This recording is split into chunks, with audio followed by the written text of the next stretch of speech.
안녕하세요. 별이 속삭입니다.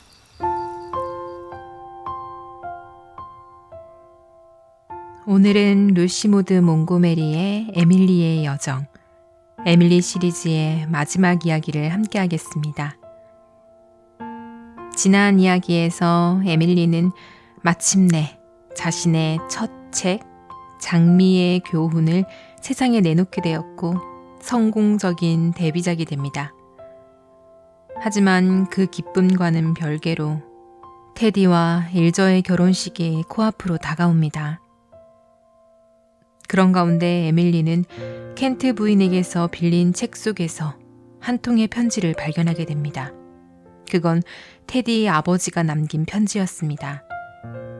그 편지를 통해 켄트 부인은 그동안 자신이 믿어왔던 것과는 달리 남편이 마지막까지 자신을 사랑하고 있었다는 사실을 비로소 알게 됩니다.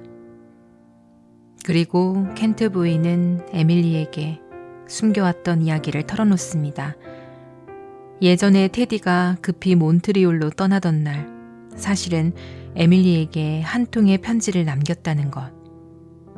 그 편지에는 에밀리를 사랑한다는 고백과 함께 같은 마음이라면 답장을 보내달라는 말, 그리고 그렇지 않다면 아무 답장도 하지 말아달라는 내용이 담겨 있었다는 사실.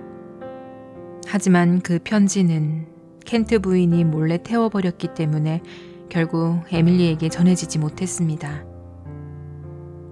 에밀리는 테디 역시 자신을 사랑하고 있었다는 사실을 깨달았지만 이미 시간은 흘러버렸고 너무 늦어진 것처럼 느껴집니다. 그래서 에밀리는 그 마음을 그저 자신의 마음속에만 조용히 간직하기로 결심합니다. 과연 이 마지막 이야기에서 에밀리의 여정은 어떤 모습으로 마무리될까요? 에밀리의 마지막 이야기, 지금부터 함께 들어보시겠습니다.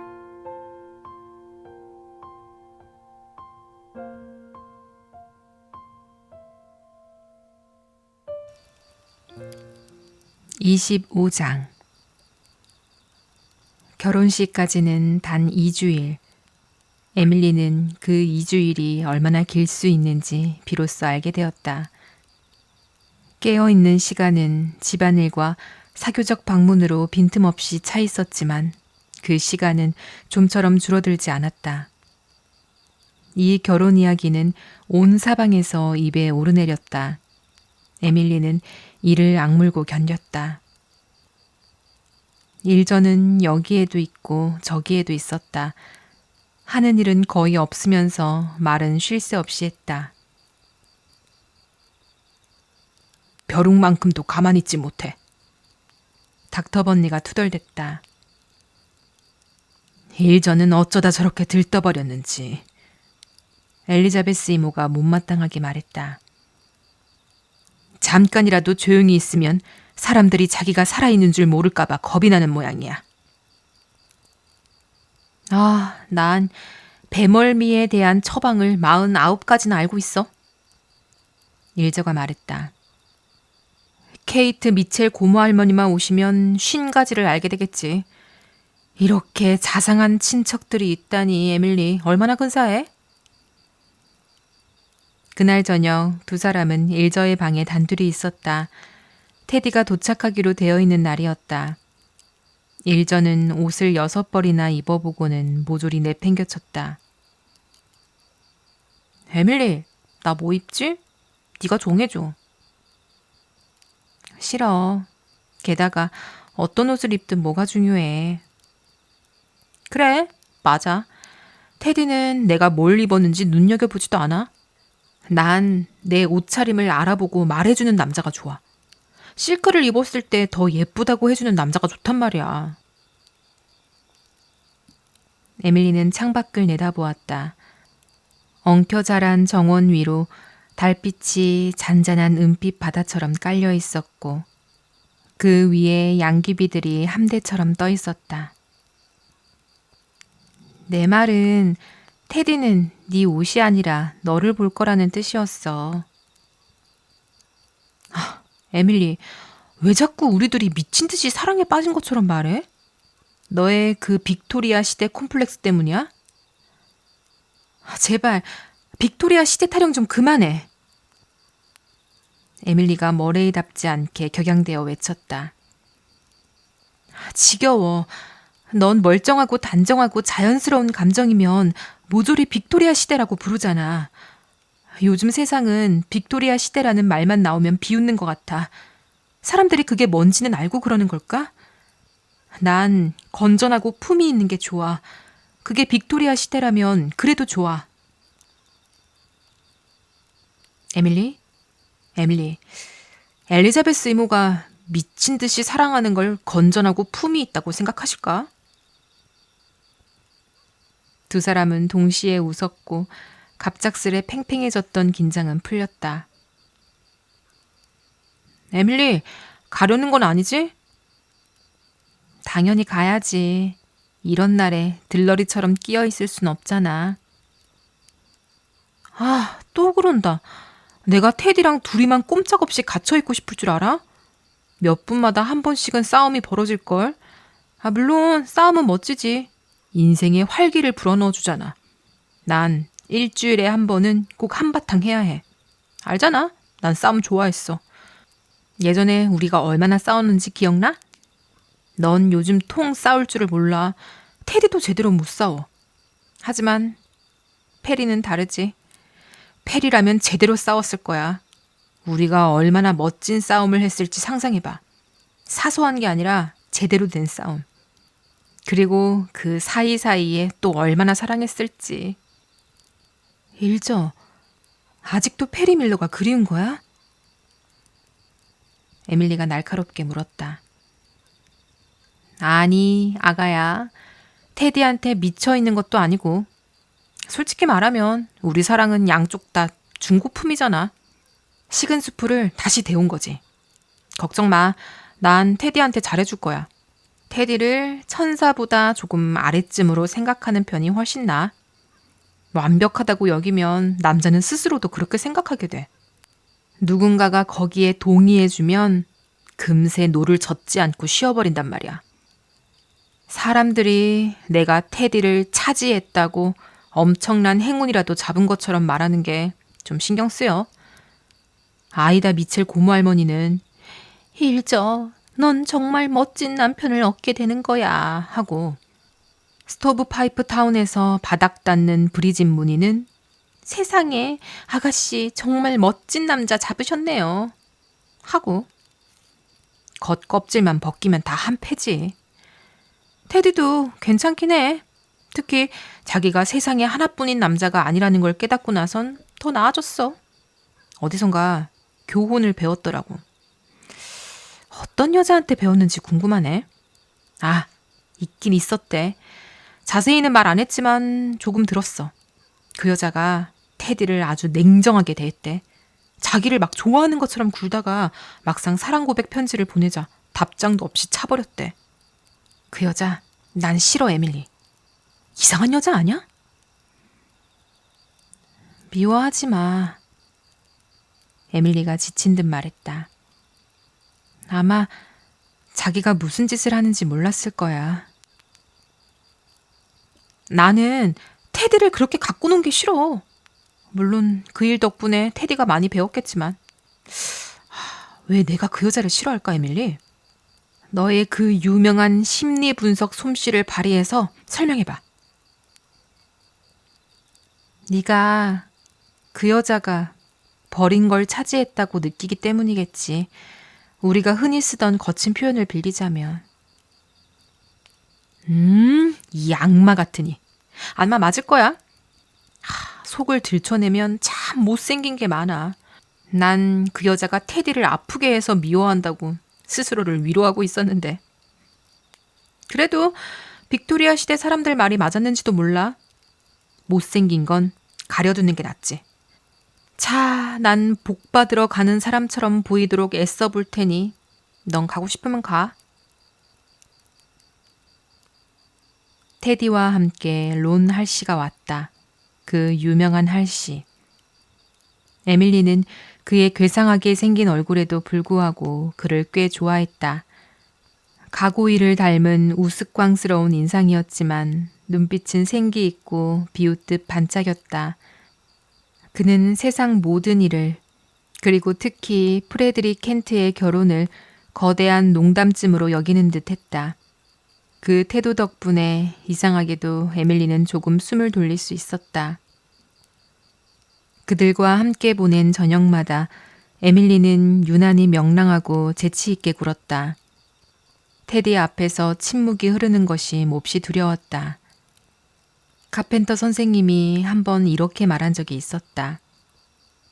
사랑하면서도 믿지 못하는 사람과는 절대 침묵하지 마라. 침묵은 배신을 드러낸다. 테디는 친절했지만 그의 시선은 언제나 에밀리를 비껴갔다. 어느 날 밤 그들은 번니 집에 오래되고 무성이 자란 버드나무가 둘러싼 잔디밭을 거닐고 있었다. 그때 일저가 문득 좋은 생각을 냈다. 각자 제일 좋아하는 별을 하나씩 말해보자. 난 시리우스. 로는? 정갈 자리에 안타레스. 남쪽의 붉은 별. 할시가 대답했다. 오리온 자리에 벨라트릭스. 에밀리가 재빨리 말했다. 벨라트릭스에 대해 생각해 본 적은 없었지만 테디 앞에서 잠시라도 망설일 수는 없었다. 난 특별히 좋아하는 별은 없어. 대신 딱 하나 싫어하는 별은 있지. 검은 고사리의 배가. 테디가 조용히 말했다. 그의 목소리에는 묘한 의미가 실려 있었고 이유는 몰랐지만 그 자리에 있던 모두를 순간 불편하게 만들었다. 할시도 일저도 그 까닭은 알지 못했다. 별 이야기는 거기서 끝났다. 그러나 에밀리는 혼자서 새벽이 밝아 별들이 하나씩 사라질 때까지 오래도록 하늘을 바라보았다. 결혼식 사흘 전 밤, 블레어 워터와 데리폰드는 발칵 뒤집혔다. 일저 번니가 야심한 시간에 페리 밀러의 새 스포츠카를 타고 달리는 모습이 목격되었다는 소문 때문이었다. 에밀리가 나무라자 일저는 태연하게 시인했다. 그래, 맞아. 테디랑 너무 지루한 저녁을 보내고 있었거든. 시작은 괜찮았어. 내 차우차우 얘기로 한바탕 싸웠지. 테디가 내가 자기보다 그 녀석을 더 아끼는 것 같다고 하길래 당연하지. 그랬어. 테디는 내가 진심이 아니라는 걸 알면서도 화를 냈어. 남자들답게 테디는 내가 자기한테 미쳐있다고 진짜로 믿거든. 평생 고양이 한번 쫓아본 적도 없는 개잖아. 테디가 비웃듯 말하더라. 그 뒤로는 둘 다 시무룩했어. 11시에 집에 가면서도 키스도 안 했어. 그래서 마지막으로 어리석고도 아름다운 일을 하나 해보자고 결심했지. 몰래 골목을 빠져나가 모래 언덕 쪽으로 혼자 산책을 가려 했어. 그런데 페리가 차를 몰고 오더라. 순간 마음이 바뀌어서 달빛 아래 잠깐 드라이브를 했지. 아직 결혼한 것도 아니잖아. 그렇게 보지 마. 1시까지만 있었고 아주 점잖고 얌전했어. 딱 한 번 이런 생각은 했지. 페리, 난 사실 네가 유일하게 정말로 좋아했던 남자야. 우리 그냥 결혼하면 안 될까? 하고 말하면 무슨 일이 벌어질까 하고. 내가 여든이 되면 그 말을 안 한 걸 후회할까? 넌 페리에 대한 마음은 다 정리됐다고 했잖아. 너 그 말을 믿었어? 아, 에밀리, 네가 번니 가문 사람이 아니라는 게 정말 다행이야. 에밀리는 씁쓸하게 생각했다. 머레이 가문 사람인 것도 별로 나을 건 없다고. 머레이 가문의 자존심만 아니었더라면 그 밤 테디가 불렀을 때 내려갔을 것이다. 그랬다면 내일 신부가 되는 사람은 일저가 아니라 자기였을지도 모른다. 내일, 바로 내일이었다. 그녀는 테디 곁에 서서 그가 다른 여자에게 평생의 헌신을 맹세하는 말을 들어야 했다. 모든 준비는 끝나 있었다. 닥터 번니가 강력히 주장한 대로 옛날식 제대로 된 결혼식 만찬이 차려질 예정이었다. 요즘식으로 이것 조금 저것 조금 찍어 먹는 건 안 돼. 신랑 신부야 많이 못 먹을지 몰라도 우리 배는 아직 멀쩡하거든. 몇 년 만에 결혼식이야. 그동안 여긴 천국 같았지. 천국에는 결혼하는 사람이 없다고 하니까. 난 제대로 차려진 상을 원해. 그리고 로라한테 말해도 결혼식에서 흐느끼는 소리 좀 내지 말라고. 엘리자베스 이모와 로라 이모는 그 말을 충실히 따랐다. 번니 집은 20년 만에 처음으로 위아래 할 것 없이 대청소를 했다. 닥터 번니는 이런 일을 다시는 겪지 않게 해달라고 몇 번이나 하늘에 감사했지만 아무도 귀 기울이지 않았다. 엘리자베스 이모와 로라 이모는 새 세틴 드레스를 맞췄다. 새 세틴 드레스를 입을 구실이 생긴 건 참으로 오랜만이었다. 엘리자베스 이모는 웨딩 케이크를 굽고 햄과 닭을 챙겼다. 로라 이모는 크림과 젤리와 샐러드를 만들었고 에밀리는 그것들을 번니 집으로 옮겼다. 그러다 문득 이 모든 게 꿈이었으면 좋겠다는 생각이 들었다. 결혼식이 있기 전에 깨어날 수 있는 꿈. 이 소란이 얼른 끝났으면 좋겠다. 지미 삼촌이 투덜댔다. 에밀리가 일에 치여 죽겠어. 저의 눈 좀 봐라. 오늘 밤 나랑 자고 가, 에밀리. 일저가 애원하듯 말했다. 장담할게. 너 숨막히게 떠들어대지도 않고 울지도 않을 거야. 물론 오늘 밤 촛불처럼 훅 꺼져버릴 수만 있다면 나도 마다하진 않겠지만. 진 SQ가 밀리 하이슬롭 들러리였잖아. 결혼 전날 밤 같이 자면서 둘이 밤새 울었다더라. 상상이나 돼? 눈물잔치라니. 밀리는 결혼해서 울고 진은 아마 못해서 울었겠지? 다행히도 우린 그런 울보 타입은 아니잖아, 에밀리. 울기보단 싸우는 쪽이지. 그렇지? 켄트 부인 내일 올까? 아마 안 오겠지? 테디 말로는 자기 결혼 얘기는 한 번도 꺼내지 않는다더라. 그런데 요즘은 묘하게 달라졌대. 더 부드러워지고 더 차분해지고 다른 여자들처럼 됐다나? 에밀리, 내일 이 시간쯤이면 난 일적 켄트가 되어 있겠지? 에밀리는 그 사실을 알고 있었다. 그 뒤로 두 사람은 아무 말도 하지 않았다. 그러나 2시간쯤 지나 잠 못 이루고 있던 에밀리가 꼼짝 않고 누워있는 일저가 깊이 잠든 줄로만 여기고 있을 때였다. 일저가 갑자기 몸을 일으켜 어둠 속에서 에밀리의 손을 붙잡았다.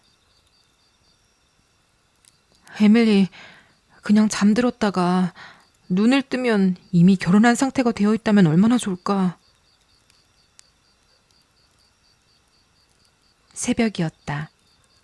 일저의 결혼식 날 새벽. 에밀리가 조용히 침대에서 빠져나와 창가로 갔을 때 일저는 아직 잠들어 있었다. 새벽, 블레어 워터 아래쪽 고요에 잠긴 검은 소나무 무리가 마치 황홀한 정적 속에 서 있었다. 공기는 요정들의 음악처럼 가늘게 떨리고 바람은 모래 언덕을 쓸어내렸다. 항구에는 황금빛 물결이 춤추듯 일렁였고 동쪽 하늘은 꽃처럼 피어오르고 있었다. 항구의 등대는 공기처럼 옅은 하늘을 배경으로 진주빛으로 서 있었고 그 너머에는 거품꽃을 띄운 푸른 바다가 펼쳐졌다. 그리고 그 뒤로 텐시 패치의 언덕을 감싸는 황금빛 안개 너머 어딘가에 테디가 있었다. 잠들지 못한 채 기다리며 자기 마음의 소원을 이루어줄 이날을 맞이하고 있을 터였다. 에밀리의 영혼은 비워진 듯 했다. 바람도 희망도 남아있지 않았다. 단 하나, 이날이 어서 지나가기를 바라는 마음뿐이었다. 돌이킬 수 없게 되어버리면 차라리 마음이 놓이기도 해. 에밀리는 생각했다. 에밀리! 일저가 부르는 소리에 에밀리는 창에서 돌아섰다. 아름다운 날이야, 일저. 햇살이 네 머리 위로 눈부시게 빛날 거야. 일저, 왜 그래? 일저, 너 울고 있잖아. 어쩔 수가 없어. 결국은 이게 정해진 수순인가 봐. 밀리한테 사과해야겠네. 그런데 나 너무 무서워. 끔찍한 기분이야. 바닥에 엎드려서 소리 지르면 좀 나아질까? 뭐가 그렇게 무서운데? 글쎄. 일저는 침대에서 벌떡 일어나며 되받았다. 목사님 앞에서 혀를 쑥 내밀까 봐 무섭지. 그거 말고 또 뭐가 있겠어? 참으로 어떤 아침이었는지 에밀리에게 그날 아침은 늘 악몽처럼 떠오르곤 했다. 집안의 손님들이 이른 시간부터 들이닥쳤다. 에밀리는 맞이하고 또 맞이했다. 얼굴에 붙인 미소가 그대로 굳어버린 것만 같았다. 포장을 풀어야 할 결혼 선물이 끝도 없이 쌓여 있었고 정리할 것도 산더미였다. 옷을 갈아입기 전 일저는 무심한 얼굴로 그것들을 한번 둘러보러 내려왔다. 저 애프터눈 티세트는 누가 보낸 거야? 페리. 에밀리가 말했다. 직접 고르는 걸 도와준 것이었다. 고풍스러운 장미 무늬가 들어간 앙증맞은 찻잔 세트였다. 페리의 힘찬 검은 필체로 적힌 카드가 붙어 있었다. 옛 친구 페리가 일저에게 진심 어린 축하를 담아. 에밀리가 미처 말릴 새도 없이 일저는 일부러 한 조각씩 집어들어 바닥에 내리쳤다. 산산이 부서진 조각들이 흩어졌다. 일저, 미쳤어? 아, 저기 봐. 얼마나 통쾌하게 깨지는지. 조각들 치워줘, 에밀리. 바닥에 엎드려 소리 지르는 것만큼이나 시원해. 아, 아니, 더 나아. 이젠 견딜 수 있겠어. 에밀리는 조각을 치워 정리했다. 때마침 클레린다 미첼 부인이 연분홍 체리색 스카프를 두르고 연 하늘빛 모슬린 드레스를 펄럭이며 들어왔다. 씩씩하고 잘 웃는 마음씨 좋은 친척이었다. 모든 것에 관심이 많았다. 이건 누가 보냈느냐, 저건 또 누가 보냈느냐. 아, 정말 사랑스러운 신부가 되겠죠? 클레린다 부인이 들떠 말했다. 테디 켄트도 참 훌륭한 청년이고요. 이건 정말 이상적인 결혼이에요. 그렇죠? 소설에서나 나올 법한. 이런 결혼식 정말 좋아해요. 나이 들었다고 젊은 것들에 대한 관심까지 잃어버리진 않았다는 게 얼마나 다행인지 몰라요. 제 안엔 아직도 감성이 가득해요. 숨기지도 않죠. 그런데 일저의 결혼식 스타킹이 정말 14달러나 했나요? 미첼 가문 출신의 이사벨라 히슬롭은 어두운 표정이었다. 자신의 값비싼 셔벗잔 세트가 사촌 애너벌의 우스꽝스러운 옛날식 뜨개 레이스 받침 옆에 놓여있는 것이 못마땅했던 것이다. 무엇이든 비관적으로 보는 성미였다. 모든 일이 잘 되길 바라야지요. 하지만 왠지 불길한 예감이 들어요. 일종의 전조랄까요? 징조라는 걸 믿나요? 여기 오기 전에 아래쪽 굽이진 곳에서 큰 검은 고양이가 우리 앞을 가로질러 달려갔어요. 그리고 골목으로 들어설 때 저 나무에 붙어있던 낡은 선거 포스터 조각이 보였는데 멸망이라는 3인치나 되는 새까만 글자가 떡하니 눈에 들어오더군요. 그건 부인께는 불길한 징조일지 몰라도 일저한테까지는 아닐 거예요. 이사벨라는 고개를 저었다. 위로받을 생각이 전혀 없었다. 프린스 에드워드 섬에서는 본 적도 없는 고급 웨딩드레스라죠? 그런 사치를 과연 적절하다고 생각하나요, 스타양? 값비싼 것은 스코틀랜드에 계신 일저의 고모 할머님들께서 보내주신 선물이에요, 미첼 부인. 그리고 대개는 결혼식은 평생에 한 번뿐이잖아요. 그 말을 하고 나서야 에밀리는 이사벨라 미첼이 3번 결혼했다는 사실을 떠올렸고 검은 고양이의 출연에도 일리가 있는 건 아닌지 잠시 생각했다. 이사벨라는 냉랭하게 돌아섰고 나중에 그 스타 집안 딸에는 책 하나 내더니 도저히 못 봐주겠어. 아무한테나 무례해도 된다고 생각하는 모양이야. 라고 말했다는 이야기가 들려왔다. 에밀리는 잠시나마 자신의 자유를 하늘에 감사할 틈도 없이 또 다른 미첼 집안의 친척들에게 붙들렸다. 어떤 사람은 다른 사람이 보낸 화려한 보헤미안 유리 화병 한 쌍을 못마땅해 했다. 베시 제이는 원래 생각이 없었어. 참 어리석은 선택이야. 나중에 아이들이 수정 장식 떼어내고 다 잃어버릴걸? 아이들이요? 왜? 당연히 앞으로 태어날 아이들 말이지. 마틸다, 그 말 스타 양이 책에 써버릴지도 몰라. 남편이 킥킥 웃으며 말했다. 그리고 다시 웃으며 에밀리에게 속삭였다. 오늘 신부는 왜 당신이 아니지? 어떻게 일저한테 밀려났어, 응? 에밀리는 일저의 옷 입는 걸 도우러 위층으로 불려 올라가자 안도했다. 하지만 그곳에서도 친척 아주머니와 사촌들이 들락거리며 정신 사나운 말을 던져놓고 갔다. 에밀리, 우리가 처음 함께 보낸 여름날 기억나? 연극놀이 하다가 누가 신부 역을 맡을지 두고 싸웠잖아. 지금도 꼭 신부놀이를 하는 기분이야. 이건 진짜가 아닌 것 같아. 에밀리 역시 이것이 현실이 아닌 듯 느껴졌다. 그러나 곧, 정말 곧 모든 것이 끝날 것이고 그러면 그녀는 혼자가 될 수 있을 터였다. 그리고 옷을 갖춰 입은 일저는 참으로 눈부신 신부였다. 이토록 소란을 떨만도 했다. 테디가 그녀를 얼마나 사랑할지 에밀리는 생각했다. 여왕 같지 않니? 로라 이모가 황홀하게 속삭였다. 에밀리는 자신도 푸른빛 망사를 걸친 채 장미 포인트 레이스 모자와 진주가 달린 베일 아래로 달아오른 일저의 얼굴에 입을 맞추었다.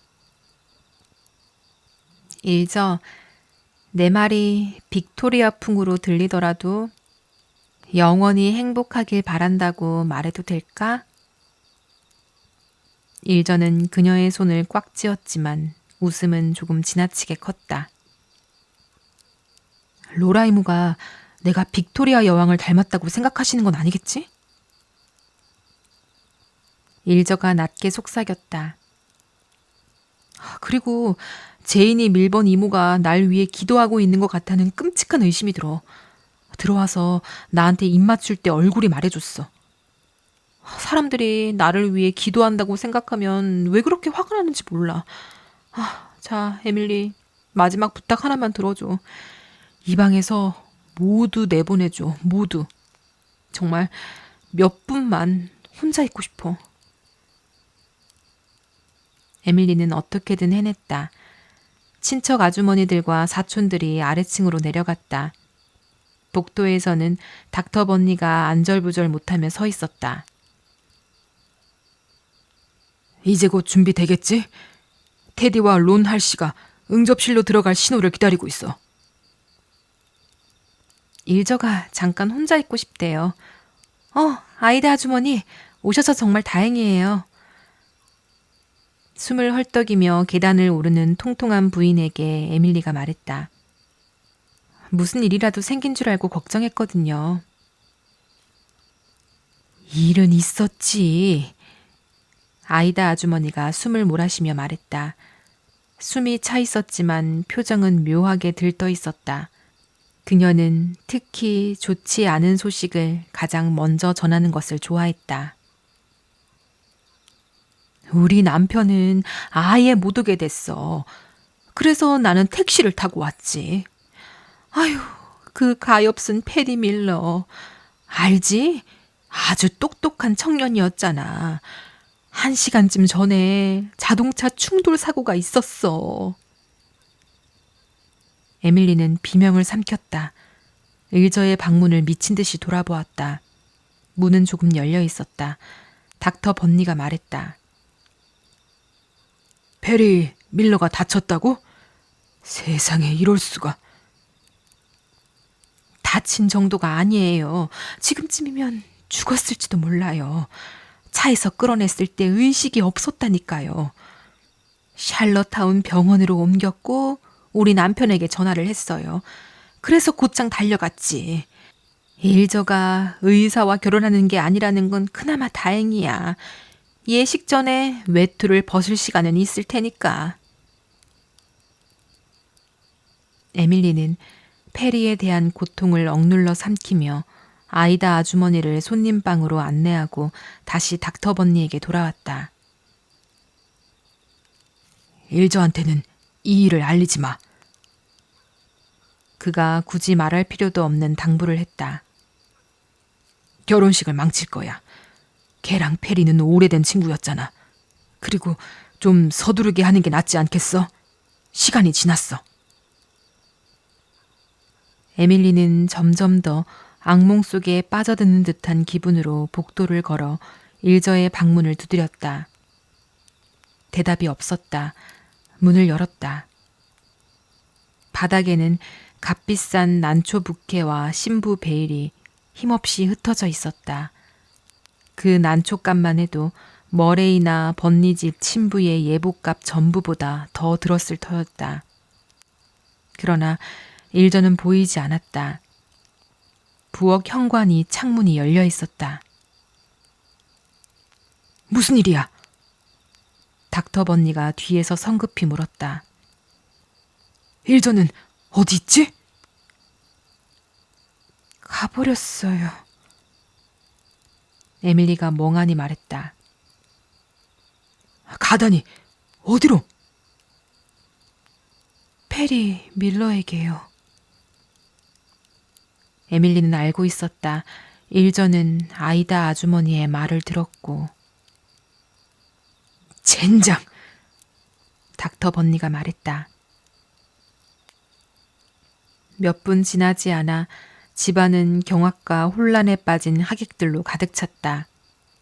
모두가 외치고 묻고 제각기 추측을 늘어놓았다. 닥터 번니는 완전히 이성을 잃고 부인들이 있는 것도 아랑곳하지 않은 채 온갖 욕설을 퍼부으며 돌아다녔다. 엘리자베스 이모조차 얼어붙은 듯 서 있었다. 전례가 없었다. 물론 줄리엔 머레이가 한때 달아난 적은 있었다. 하지만 그녀는 결혼이라도 했다. 신부가 이런 짓을 한 적은 한 번도 없었다. 이성적으로 생각하고 움직일 수 있는 사람은 에밀리뿐이었다. 일저가 어떻게 떠났는지를 알아낸 것도 그녀였다. 롬 미첼에게서 들은 이야기였다. 그는 마국간 마당에 차를 세우고 있었다. 그 창문에서 신부가 훌쩍 뛰어나오는 걸 봤어요. 드레스를 어깨에 감고 있었죠. 지붕을 타고 미끄러져 내려오더니 고양이처럼 땅에 뛰어내렸어요. 그대로 골목으로 달려가서 켄 미첼의 스포츠카에 올라타더니 악마에게 쫓기는 것처럼 내달렸어요. 미친 줄 알았다니까요.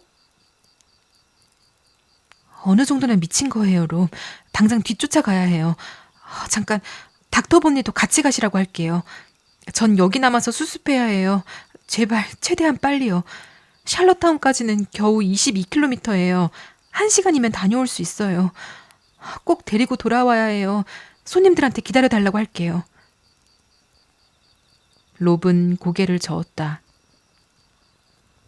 이 난장판에서 뭘 수습할 수 있을지 모르겠네요, 에밀리. 그런 1시간이 또 흘렀다. 하지만 닥터 번니와 롭은 둘만 돌아왔다. 일전은 오지 않겠다고 했다. 그게 전부였다.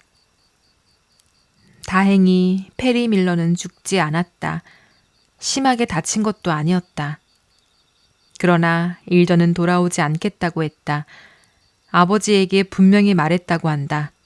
자기는 페리 밀러와 결혼할 것이며 그 누구와도 하지 않겠다고. 닥터 번니는 위층 복도에서 낙담하고 눈물에 젖은 여자들, 엘리자베스 이모, 로라 이모, 루스 이모, 그리고 에밀리의 한가운데 서 있었다.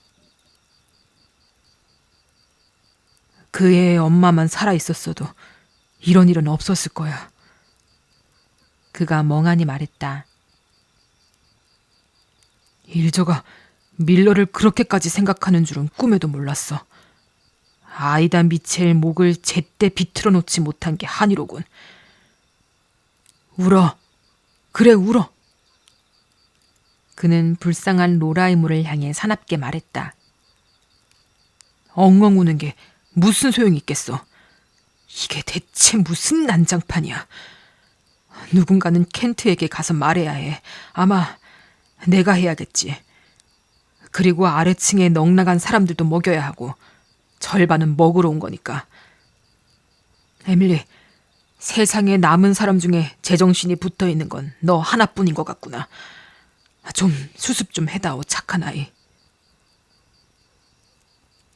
에밀리는 원래 히스테리한 기질은 아니었지만 인생에서 2번째로 지금 당장 할 수 있는 유일한 일은 소리를 지르는 것뿐이라는 충동을 느꼈다.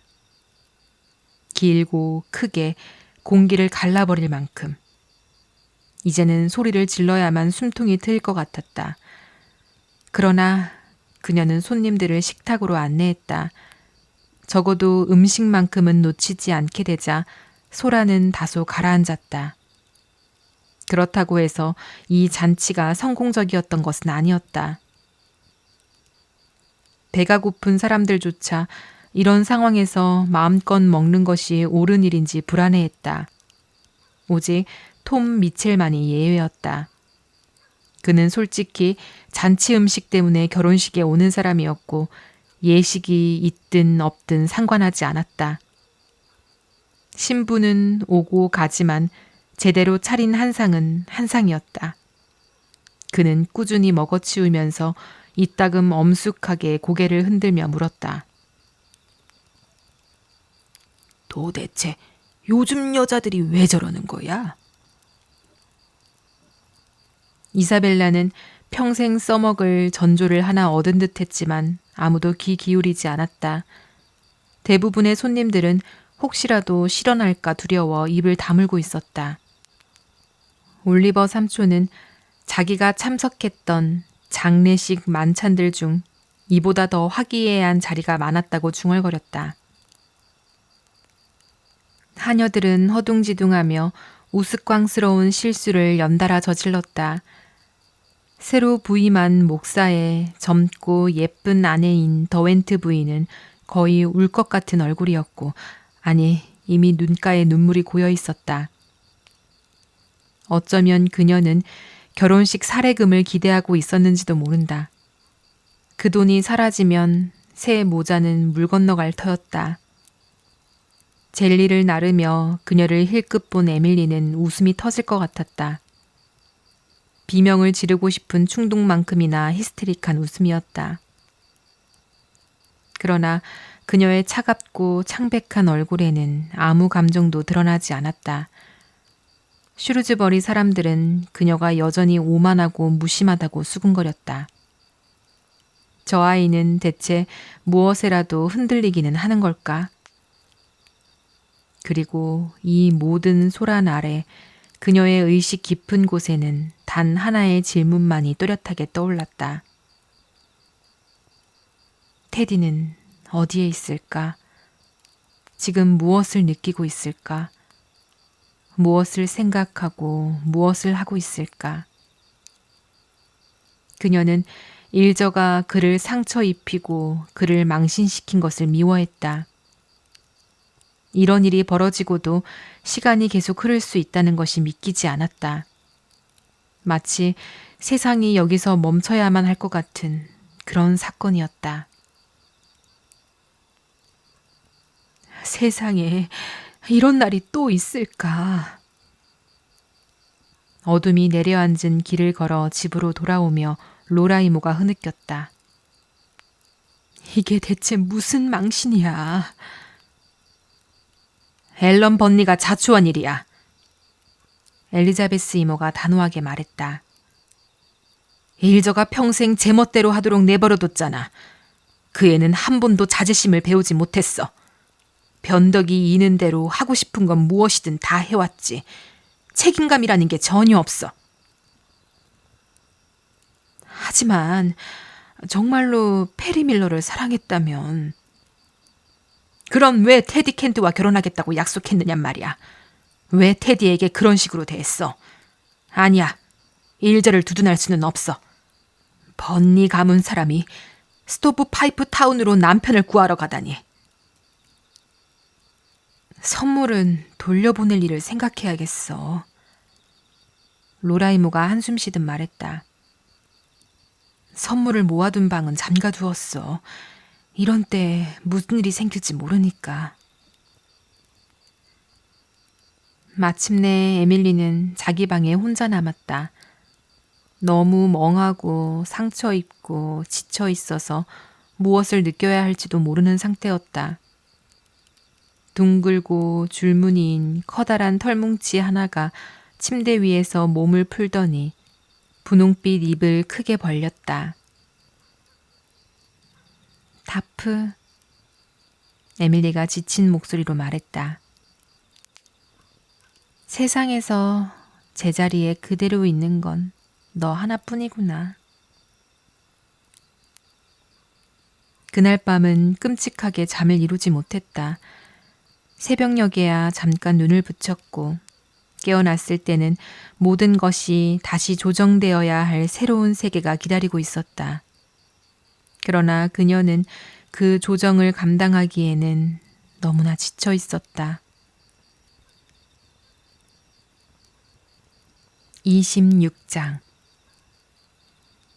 이틀 뒤 예고도 없이 에밀리의 방으로 들어온 일저는 변명 따위를 하겠다는 얼굴이 아니었다. 얼굴은 장밋빛으로 빛났고 대담했고 어딘가 승리한 사람처럼 보였다. 에밀리는 말없이 그녀를 바라보았다. 에밀리, 이제 지지는 끝난 거지? 그 자리에 뭐가 남아있나? 일저, 어떻게 그럴 수가 있어?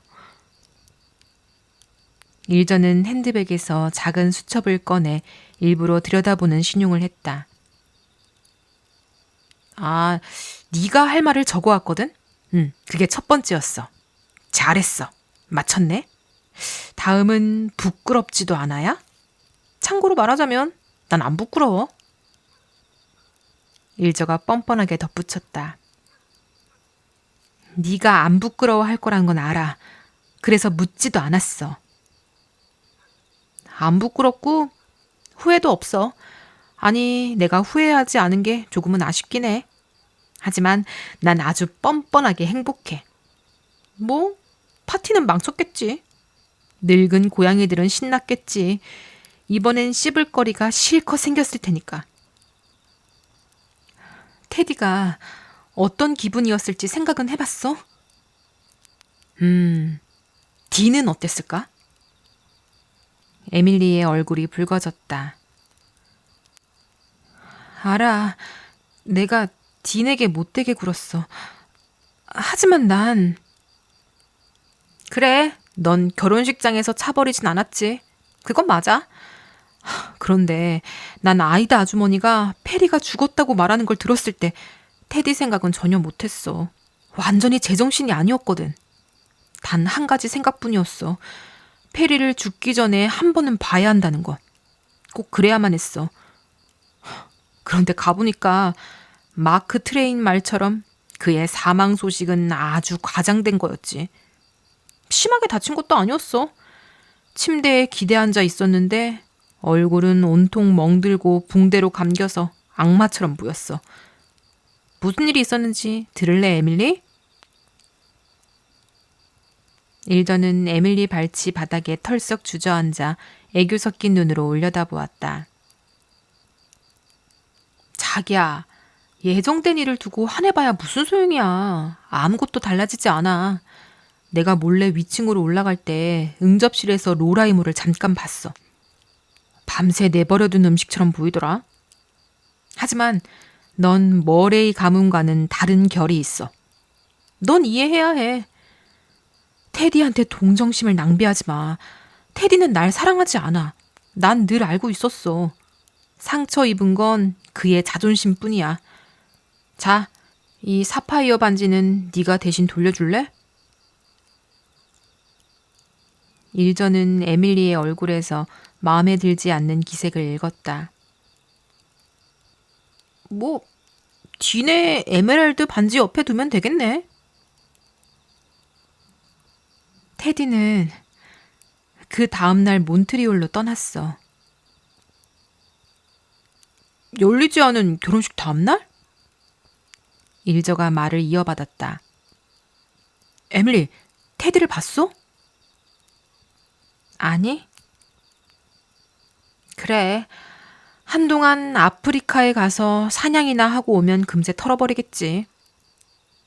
에밀리, 나 페리랑 결혼할 거야. 내년에. 다 정해졌어. 병원에 가자마자 그의 목에 매달려 입을 맞췄어. 드레스 자락은 놓아버려서 바닥 위에 장엄하게 흘러내렸지. 간호사는 내가 퍼시 박사의 정신병원에서 막 빠져나온 줄 알았을 거야. 그래도 난 그녀를 방에서 내보냈어. 그리고 페리에게 사랑한다고. 무슨 일이 있어도 테디 켄트와는 절대 결혼하지 않겠다고 말했어. 그 다음 페리가 나한테 결혼하자고 했는지, 내가 페리에게 해야 한다고 했는지, 아니면 아무도 묻지 않았는지, 그냥 서로 알았는지 솔직히 기억이 안 나. 하지만 상관없어. 에밀리, 내가 죽어 있다가도 페리가 와서 날 본다면 난 다시 살아날 거야. 물론 페리가 늘 널 좋아했다는 건 알아. 하지만 이제는 나를 널 사랑했던 것보다 더 깊이 사랑하게 될 거야. 우린 서로를 위해 태어났어. 페리는 날 진짜로 사랑한 적은 없어. 날 아주 많이 좋아했을 뿐이야. 그땐 그 차이를 몰랐을 거야. 에밀리는 빛나는 일저의 얼굴을 내려다보았다. 그 엇나가고 사랑스러운 친구를 향한 오래되고 오래된 애정이 다시 눈과 입가로 밀려왔다. 사랑하는 일저, 언제까지나 행복하길 바래. 아, 그 말 참 복스럽게 빅토리아 시대 같네. 일저가 만족스럽게 말했다. 이제야 좀 가만히 있을 수 있겠어, 에밀리. 몇 주 동안이나 내가 잠깐이라도 조용해지면 도망쳐 버릴까봐 겁났거든. 이젠 제이니 이모가 날 위해 기도해도 괜찮아. 오히려 기도해주길 바라는걸. 아버지는 뭐라고 하셔? 아빠? 일저는 어깨를 으쓱했다. 조상 대대로 내려온 성질머리에 아직도 사로잡혀 계셔? 말도 안 하셔. 그래도 곧 풀리겠지. 사실 이번 일은 나만의 잘못도 아니야. 난 평생 누군가에게 해도 되냐고 물어본 적이 없어. 그냥 했지. 아빠도 막지 않았어. 처음엔 날 미워해서 나중엔 미워했던 걸 보상하려고. 앞으론 가끔은 페리에게 물어봐야 할지도 몰라. 그 정도는 괜찮아. 내가 얼마나 순한 아내가 될지 너 놀랄걸? 물론 곧바로 돌아가서 다시 일할 거야. 1년쯤 지나면 사람들도 있겠지. 그때 페리랑 조용히 어딘가에서 결혼할 거야. 장미꽃이 수놓인 베일도, 동양 자수의 긴 트레인도, 가문이 다 모이는 결혼식도 다시는 없어. 아, 세상에 얼마나 아슬아슬하게 벗어났는지. 몇 분만 더 늦었으면 난 테디랑 결혼해 있었을 거야. 그 다음에 아이다 아주머니가 도착했다면 어떤 일이 벌어졌을지 생각해봐. 왜냐면 알잖아? 난 그래도 갔을 테니까. 그 여름은 에밀리에게 힘겨운 시간이 되었다. 고통이 극에 달해 있을 때에는 오히려 삶이 가득 차 있었는데 막상 그것이 지나가고 나자 그녀는 삶의 텅 빈 속을 또렷이 깨달았다. 어디를 가든 순교자처럼 견뎌야 했다. 사람들은 모두 그 결혼식 이야기를 했고 묻고 추측하고 덧붙였다.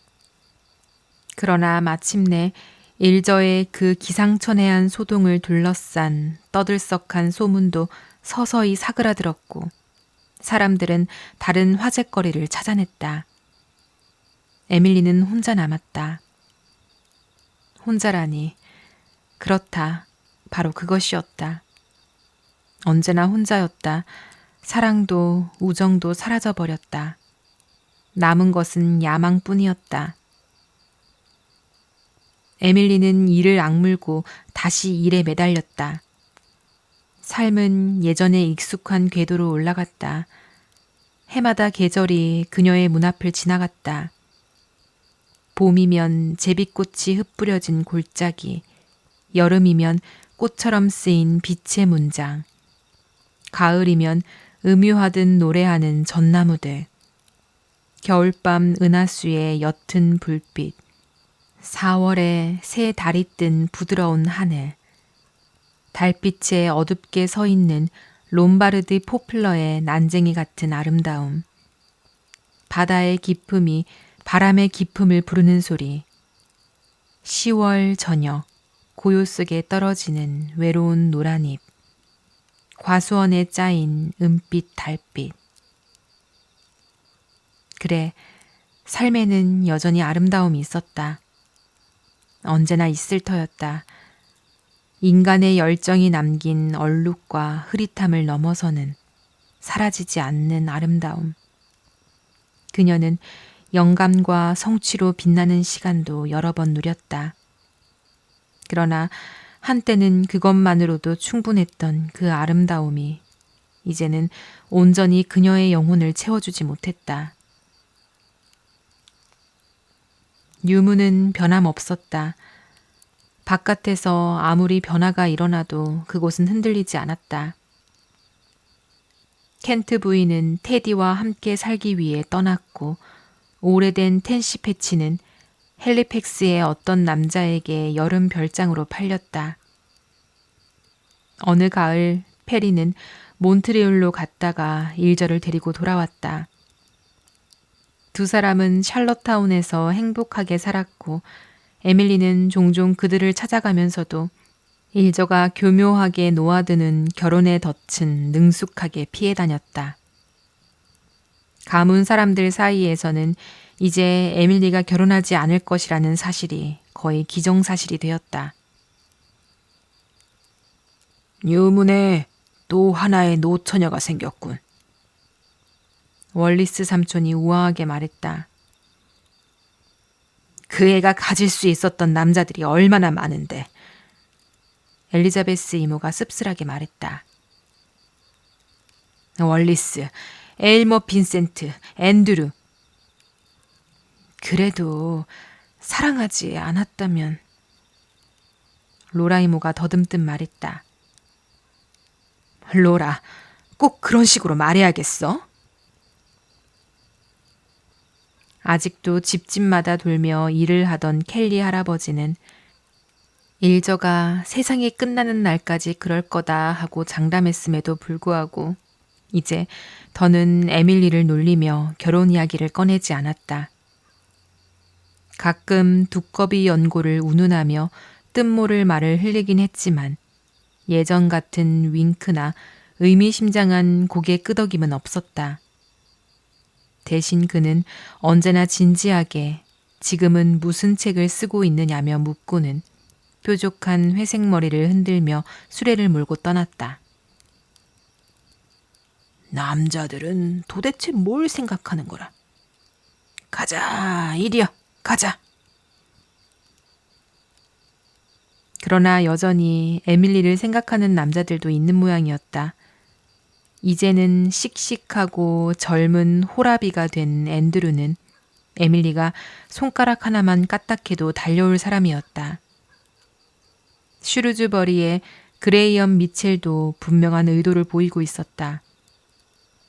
에밀리가 그를 거절한 이유는 그의 한쪽 눈에 아주 약간 사시가 있기 때문이라 머레이 가문 사람들은 그렇게 여겼다. 그만한 조건의 혼처를 마다할 다른 이유를 떠올릴 수 없었던 것이다. 슈루즈버리 사람들은 그가 그녀의 다음 소설에 등장한다며 에밀리가 소재를 얻으려고 괜히 기대를 주었다라고 수군거렸다. 클론다이크의 백만장자라 불리던 대부호도 한겨울 내내 그녀를 따라다니다가 봄이 되자 갑자기 사라졌다. 책 몇 권 냈다고 아무도 눈에 안 차는 모양이지. 블레어 워터 사람들은 그렇게 말했다. 엘리자베스 이모는 클론다이크 부호를 아쉬워하지 않았다. 그는 애초에 데리폰드의 버터워스 집안이었고 버터워스가 무엇이란 말인가? 엘리자베스 이모는 늘 버터워스 집안은 애초에 존재하지 않는 것처럼 말하곤 했다. 그들은 존재한다고 생각할지 몰라도 머레이 가문은 다르게 안다는 식이었다. 하지만 샬롯타운의 무어즈비 앤 파커 상회의 무어즈비 씨 정도는 괜찮지 않느냐고 생각했다. 예전에 신문에 퍼킨스 푸드 베이비로 사진이 실렸던 일을 평생 못 견딜 것 같아서 싫다는 에밀리의 설명은 엘리자베스 이모에게는 도무지 납득이 되지 않았다. 결국 엘리자베스 이모는 한숨을 쉬며 인정했다. 자신은 도무지 요즘 젊은 세대를 이해할 수 없다고. 테디에 대해서는 에밀리는 거의 아무 소식도 듣지 못했다. 가끔 신문에 실린 기사에서 그의 이름을 보았을 뿐이었다. 그는 차근차근 경력을 쌓아가고 있었고 초상화 화가로서 국제적인 명성을 얻기 시작했다. 잡지 사파가로 일하던 시절은 이미 지나갔다. 이제 에밀리는 우연히 펼친 페이지 속에서 자기 얼굴이나 자기 미소나 자기 눈빛이 불쑥 튀어나와 자신을 바라보는 일을 겪지 않아도 되었다. 어느 겨울 켄트 부인이 세상을 떠났다. 죽기 전에 그녀는 에밀리에게 짧은 쪽지를 보냈다. 그것은 에밀리가 그녀에게서 받은 유일한 편지였다. 난 죽어가고 있어. 내가 죽으면 에밀리, 그 편지에 대해 테디에게 말해줘. 말하려고 애썼지만 끝내 못했다. 내 아들에게 그런 짓을 했다고 차마 고백할 수가 없었어. 대신 전해줘. 에밀리는 그 편지를 접어넣으며 쓸쓸히 미소 지었다. 이제 와서 테디에게 말하기에는 너무 늦었다. 그는 이미 오래전에 그녀를 더 이상 마음에 두지 않게 되었을 터였다. 그리고 그녀는 영원히 그를 사랑할 것이었다. 그가 알지 못하더라도 그런 사랑은 평생 그의 둘레를 맴돌지 않겠는가? 보이지 않는 축복처럼. 이해되지는 않더라도 어렴풋이 느껴지며 그를 해로움에서 지켜주고 불행과 악한 것들로부터 멀어지게 하는 조용한 빛처럼. 그해 같은 겨울 데리폰드의 짐 버터워스가 실망의 집을 샀다거나 곧 살 예정이라는 소문이 퍼졌다. 그는 집을 통째로 끌어내려 다시 짓고 더 크게 고칠 생각이며 그렇게 되면 데리폰드에서 조지 브릿지의 메이블이라 불리는 통통하고 살림 잘하는 처녀를 그 집 안주인으로 들일 거라고 했다. 이 소문을 들은 에밀리는 가슴이 저미도록 괴로웠다. 그날 저녁 아직 찬 기운이 남은 봄 황혼 속으로 그녀는 몰래 나섰다. 가문비 나무 언덕을 넘어가는 어둡고 우거진 오솔길을 따라 불안한 유령처럼 그 작은 집의 앞문까지 올라갔다. 설마 딘이 그 집을 팔았을 리가 있을까? 그 집은 언덕의 일부였다. 그 집 없는 언덕은 상상조차 할 수 없었다. 한때 에밀리는 로라이모에게 부탁해 그 집에 두었던 자기 물건들을 가져오게 한 적이 있었다. 은빛 구슬 거울만은 빼고. 그것만은 참아 볼 수 없었다. 아마도 아직 거기 걸려 있을 것이다. 덧문 틈으로 스며드는 희미한 빛을 받아 은빛 어둠을 머금은 채 그녀와 딘이 헤어지던 날 그대로의 거실을 비추고 있을 것이다. 소문에 따르면 딘은 그 집에서 아무것도 가져가지 않았다. 그가 들여놓은 것들은 모두 그대로 남아있다고 했다. 그 작은 집은 몹시 추워 보였다. 불을 지핀 지 너무 오래였다. 얼마나 방치되고 얼마나 외롭고 얼마나 상심한 모습인지. 창에는 불빛 하나 없고 길에는 풀이 무성히 자라 있었으며 오래 열리지 않은 문 둘레에는 잡초가 뒤엉켜 있었다. 에밀리는 집을 껴안고 싶다는 듯 두 팔을 뻗었다. 다프가 그녀의 발목에 몸을 비비며 애초롭게 골골거렸다. 그는 축축하고 싸늘한 밤 산책을 좋아하지 않았다. 예전처럼 젊지 않은 고양이에게는 유문의 벽난로 곁이 훨씬 나았다. 에밀리는 늙은 고양이를 안아 무너져가는 문기둥 위에 올려놓았다. 다프, 저 집에는 오래된 벽난로가 있어. 죽은 불에 재가 남아있는 벽난로야. 고양이들이 몸을 녹이고 아이들이 꿈을 꿔야 할 자리였지. 그런데 이제 그런 일은 없겠지, 다프?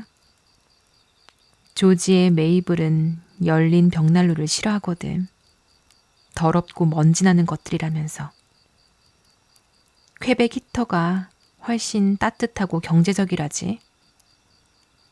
우리도 좀 더 분별 있는 존재로 태어나서 퀘벡 히터의 우월한 장점을 알아볼 줄 알았으면 좋았을까? 다프?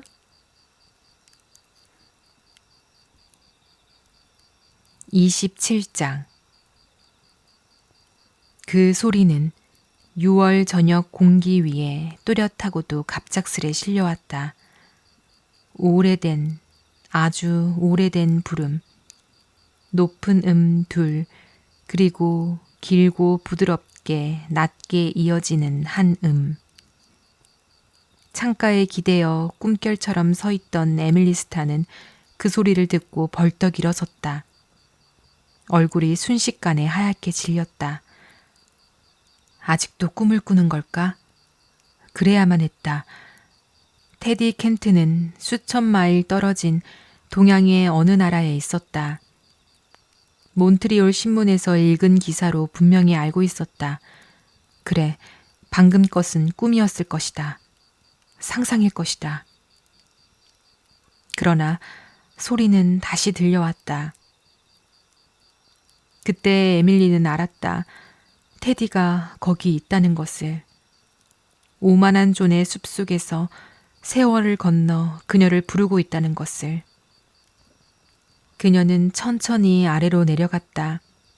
밖으로 정원을 가로질러. 물론 테디는 거기 있었다.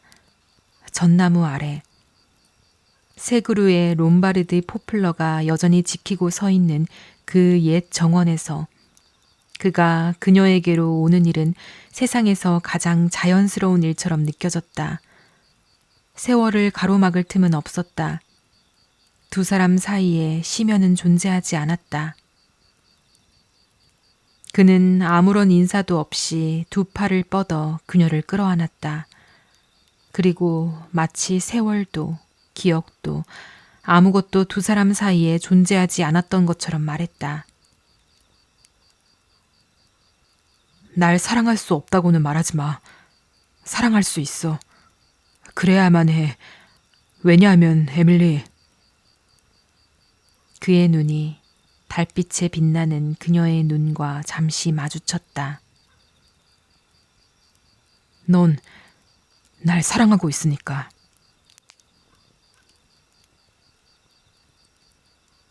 사람들이 서로를 오해하게 되는 계기가 얼마나 하찮은 것들인지 참 끔찍해. 몇 분 뒤였는지 아니면 몇 시간이 흘렀는지 모를 뒤에 에밀리가 말했다. 난 평생 너에게 사랑한다고 말하려고 애써왔어. 오래전 우리가 고등학교를 졸업하고 내일의 길을 걷던 그 저녁 기억나? 겨우 용기를 내서 날 기다려줄 수 있겠느냐고 물으려던 참이었는데 네가 밤 공기가 몸에 안 좋다면서 들어가 버렸지. 난 그게 날 떼어놓으려는 핑계라고 생각했어. 넌 밤 공기 따위 전혀 개의치 않는다는 걸 알고 있었으니까. 그 일로 난 몇 년이나 뒤로 물러났어. 그리고 네가 엘머 빈센트와 그렇다는 말을 들었을 때 어머니가 편지에 약혼했다고 전해왔거든. 그건 정말 충격이었어. 그때 처음으로 네가 결국 내 사람이 아닐지도 모른다는 생각이 들었지. 그리고 네가 그해 겨울에 아팠을 때 난 거의 미칠 뻔했어. 프랑스에 있어서 널 보러 갈 수도 없었고. 사람들은 딘 프리스트가 늘 네 곁에 있으며 네가 회복되면 아마 그와 결혼할 거라고 했지. 그러다 네가 그와 결혼한다는 소식이 왔어. 그 이야기는 하지 않겠어. 하지만 네가 플라비안호의 죽음에서 날 구해주었을 때 난 알았어. 네가 나에게 속해 있다는 걸. 네가 알든 모르든 한 번에 완전히. 그 뒤 블레어 워터에서 그 아침에 다시 시도했지. 그런데 넌 또다시 무자비하게 날 밀어냈어. 내 손길을 마치 뱀이라도 됐는 듯 떨쳐냈지. 그리고 내 편지에도 답하지 않았어. 에밀리, 왜 그랬어? 넌 늘 날 좋아한다고 말해왔으면서. 난 그 편지를 받지 못했어. 받지 못했다고? 하지만 내가 분명히 붙였는데. 그래, 알아. 말해야 할 것 같아. 너희 어머니가 내가 말해주길 원했어. 에밀리는 간단히 이야기해 주었다. 어머니가 그런 일을? 어머니를 너무 나쁘게 생각하진 말아줘, 테디. 그분은 다른 여자들과는 달랐잖아. 아버지와의 그 다툼, 그거 알고 있었어? 몬트리올에 오셨을 때 다 말씀해 주셨어. 하지만 이 일은... 에밀리... 그냥 잊고 용서하자. 어머닌 너무 비틀어지고 불행해서 자기가 무슨 일을 하는지 몰랐던 거야. 그리고 난 너무 자존심이 강했어. 네가 마지막으로 날 불렀을 때 나가고 싶었어. 하지만 넌 그저 날 가지고 노는 거라고 생각했어. 그때 난 완전히 포기했어. 너무 여러 번 헛되이 기대했으니까. 네가 창가에 서 있는 걸 봤어. 차가운 겨울 별처럼 얼음 같은 빛으로 빛나고 있었지. 네가 그 부름을 들었다는 걸 알았어.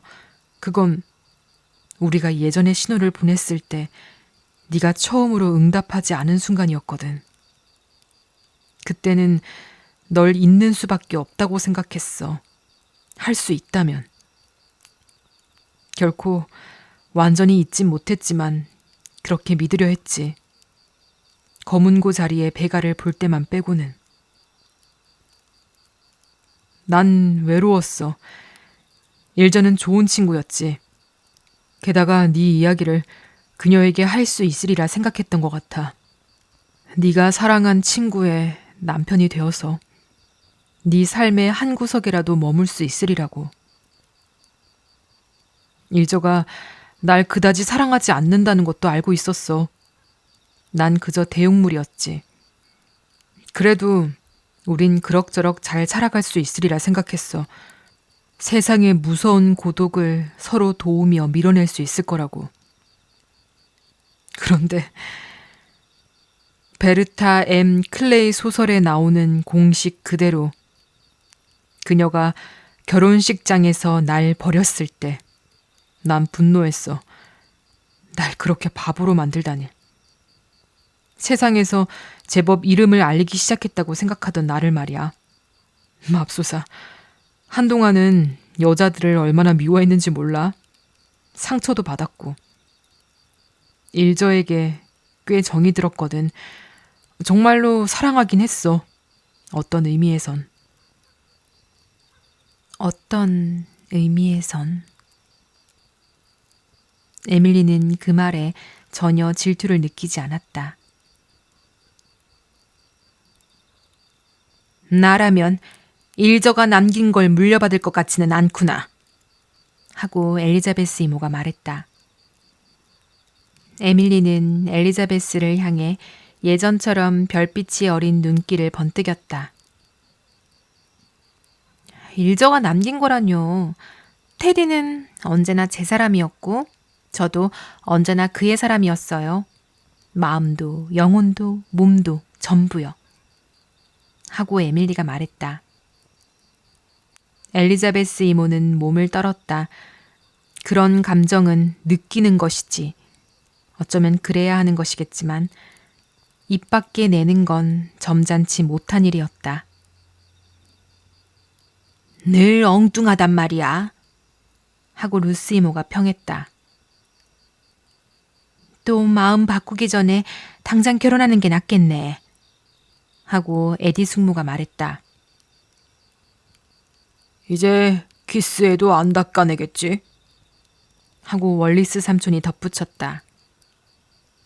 그럼에도 전반적으로 머레이 가문은 기뻐했다. 매우 기뻐했다. 그동안 에밀리의 연애 문제로 마음 졸였던 끝에 그들이 잘 아는 소년과 그렇게나 점잖고 무난하게 정착하게 되었으니 적어도 그들이 아는 한 나쁜 버릇도 없었고 불명예스러운 가문 내력도 없으며 그림 그리는 일로도 제법 잘 나가고 있는 사람이었으니 말이다. 그들이 굳이 입 밖에 내지는 않았지만 켈리 할아버지가 대신 말해주었다. 아, 이제야 제대로 됐군. 켈리 할아버지가 만족스럽게 말했다. 디는 유문에서의 조용한 결혼식을 얼마 앞두고 편지를 보내왔다. 두툼한 편지였고 그 안에는 한 장의 서류가 동봉되어 있었다. 실망의 집과 그 안에 있는 모든 것의 소유권 증서였다. 스타, 이걸 내 결혼 선물로 받아줘. 그 집은 더 이상 실망해서는 안 돼. 이젠 정말 살아야 해. 너와 테디가 여름 별장으로 쓰면 좋겠다. 그리고 언젠가 난 그 집에 너희를 보러 갈게. 가끔은 네 우정의 집에서 예전에 내 자리 한쪽을 차지할 권리를 주장해도 되겠지. 디는 정말 다정해. 그리고 이제는 딘도 더 이상 상처받지 않았다는 게 정말 다행이야. 에밀리는 내일의 길이 블레어 워터 계곡으로 트여 내려다 보이는 지점에 서 있었다. 등 뒤에서는 테디가 그녀를 향해 다가오는 경쾌하고도 설레는 발걸음 소리가 들려왔다. 해질녘 붉은 노을을 배경으로 어두운 언덕 위에 서 있는 작은 회색집이 보였다. 오랫동안 사랑받았지만 오래도록 실망의 이름을 지녔던 그 집. 이제 그 집은 더 이상 실망하지 않아도 될 터였다.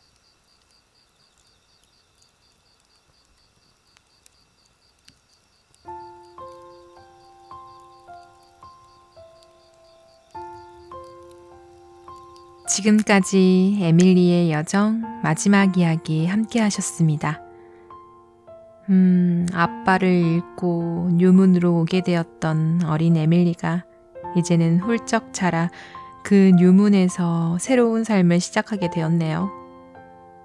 글쓰기를 좋아하던 소녀는 마침내 자신의 길을 찾아 작가가 되었고, 외로웠던 시간들을 지나 이젠 사랑하는 사람들 속에 따뜻하게 둘러싸이게 되었습니다. 그 시절을 함께 따라오면서 문득 지나온 시간들이 떠오르기도 했는데요. 뭔가를 처음 시작했던 어떤 시절? 조금 서툴고 또 조금은 외로웠던 순간들, 그리고 그 시간들을 지나 지금의 자리까지 오게 된 그런 이야기들 말입니다. 에밀리를 함께 키워온 것 같은 마음이 들죠. 그래서 이야기가 끝났다는 것이 조금 아쉽게 느껴지기도 하네요. 하지만 역시 루시 모드 몽고메리의 이야기답게 마지막은 참 따뜻하고 그리고 꽉 찬 해피엔딩으로 마무리됩니다.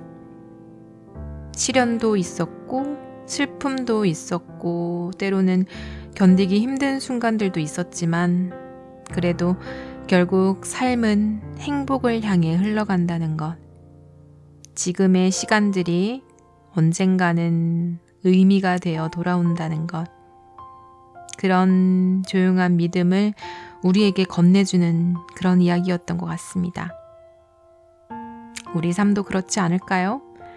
지금 이 순간이 조금 힘들고 조금 외롭게 느껴지더라도 언젠가는 지금의 시간이 지나 또 다른 따뜻한 장면으로 이어지게 될 거라는 거. 이 이야기가 여러분의 마음에도 그런 작은 위로와 잔잔한 희망으로 남게 되길 바라봅니다. 긴 시간 함께 해주셔서 감사합니다. 또 좋은 작품으로 함께 하겠습니다. 오늘도 함께 해주셔서 고맙습니다.